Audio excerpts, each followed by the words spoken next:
Normally those fed gators tend to come right at us.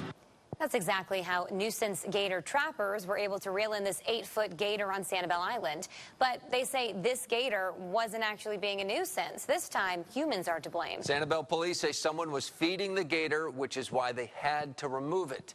Tonight, only NBC2's Gage Goulding is speaking with the trapper who explains how he could tell what was going on.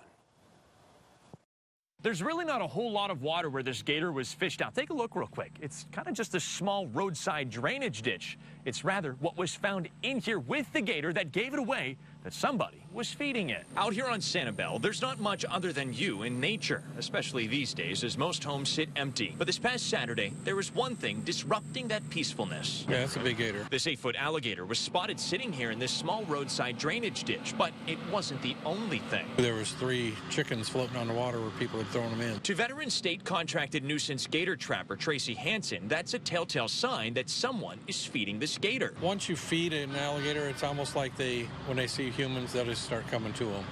They get pretty trained to it. In a way, they're almost like a dog learning that humans have food instead of instinctively being afraid of us. Where a truly wild gator that hasn't been fed is going to try and get away from us. We've learned to live together in harmony on Sanibel Island. But not everyone has. Just 2 weeks ago, a debris cleanup worker on the island was working in the water.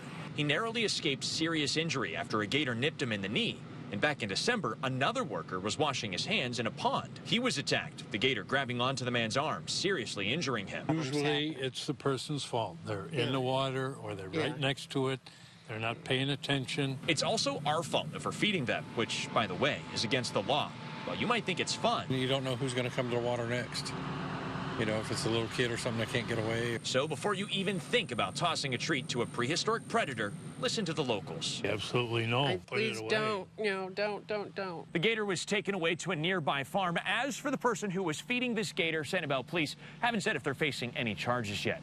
I'm reporting local tonight on Sanibel Island. Gage Goulding, NBC2.